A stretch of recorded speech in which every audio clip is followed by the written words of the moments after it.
Pag-usapan naman natin ngayon mga boss itong viewing commands no dito sa Bluebeam Estimate program no. Para mapabilis yung pag-estimate natin ng mga volume, area at iba pa no. Ngayon dito kung napapansin nyo na igagalaw-galaw ko itong view natin no. So dito lang sa mouse ito yung roller no. Pag roll up and down lang dito sa roller, zoom in, zoom out yan no.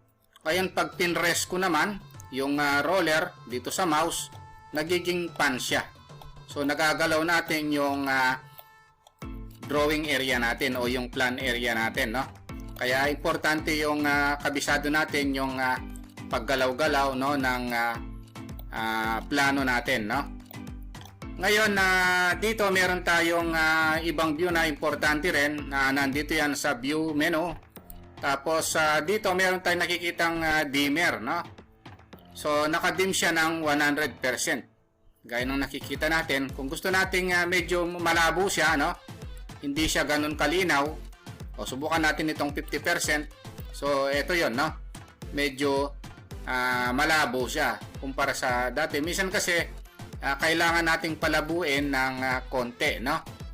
Ngayon kung gusto nating ibalik sa dati, dito lang yan sa view, tapos dimmer, o ibalik natin sa 100%. Ito yon no. Ngayon dito meron tayong dapat i-adjust, lalo na kung galing siya sa AutoCAD at may mga layer, may mga line weight. Kailangan para mapanipis natin no, yung line weight hindi niya babasahin kung galing siya sa AutoCAD. Nandito siya, pero pick natin yung view, tapos ang gagawin natin, disabled line weights natin no? So kasi pagka galing sa AutoCAD, minsan pati yung mga line weight niya sobrang kakapal no? Para hindi natin makita yon, kailangan naka-view, disabled line weights. Ayan na.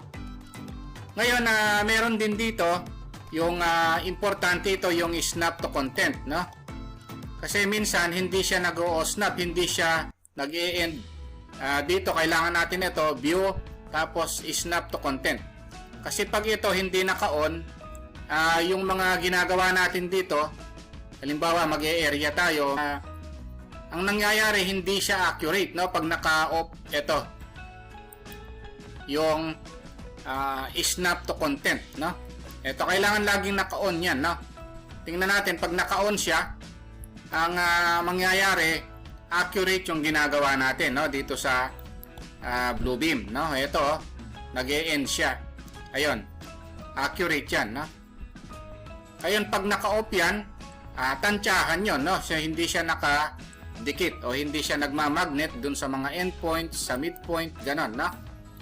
Tapos meron din dito view, tapos yung full screen crosshair no. So kung napansin nyo itong cross na ito, yung parang sa AutoCAD, sanay ko kasi sa full screen crosshair no.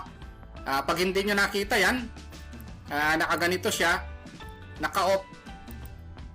Ayan, so wala tayong nakikitang crosshair no. Yung mga sanay sa AutoCAD na merong crosshair no, ako sanay din ako naka-crosshair siya.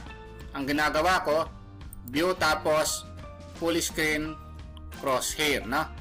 Importante kasi itong crosshair na ito, lalo na pag gagawa tayo ng mga elevations no sa AutoCAD no. Ako nasanay na ako dito kahit na dito sa Bluebeam no. Ngayon dito kung gusto nating i-split yung view ng Bluebeam natin, view tapos ito yon split vertical, split horizontal no. Kung ayaw nyong pumindot dito sa view, meron dito sa baba, ito yung mga yon no. Ito yon. Meron tayong split vertical. So ito yon, dalawa yung view natin. Parang ito yung viewport natin sa AutoCAD no. Pwede tayong magkaroon ng multiple view rin dito sa Bluebeam Review no. Pwede rin yung in-split ko na tapos i-split ko pa. Halimbawa i-split ko siya ng horizontal naman no. Pag horizontal, pa horizontal yung split no. Ayan yan. Kung gusto nating ibalik no sa hindi naka-split, click lang natin itong isa, unsplit no. O yun, dalawa na lang, no? Ngayon, kung gusto ko pang i-unsplit, isa na lang yan, no? Ayun. So, ayun yung makikita natin. Importante yung pag-split ng view natin, no? Dito sa Bluebeam. Kasi minsan, nagko-compare tayo ng plano, no? Tapos ngayon, kung gusto nating mabilisan, mabu-view natin, makikita natin lahat yung buong plano. O, pindutin naman natin ito, one full page. Ito yon, no?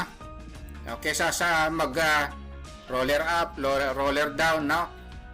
Tayo para mapuntahan natin yung buong plano. O, click lang natin ito. Yung one full page, no? So, ayun yan, no? So, ngayon, pag nag-roll up and down kayo, no, sa roller, at nagpapan kayo, hindi nyo maganyan, maaaring napindot nyo itong isa naman, no? Scrolling pages. Ayan, so ang nangyayari pag ginagalaw nyo yung roller nyo, up and down lang siya, no? Pero hindi nyo mapan, no? Or maimog kung saan itong plano. Kaya pindutin nyo lang itong one page, no? Para ma-zoom all siya. Ito yon.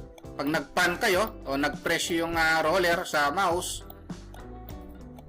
tapos dinrag nyo, ito na siya, no? Napapan na siya, no? So, importante yung alam natin, no, kung paano galawin, no, yung view ng plano na ine-estimate natin, no? Ito yon, no? Okay, ayun lang mga boss, no? Kung nagustuhan nyo itong video natin, huwag nyo po sanang kalimutang pindutin muna pala, no, yung subscribe dito sa maliit pa lang nating channel. Thank you very much at God bless po.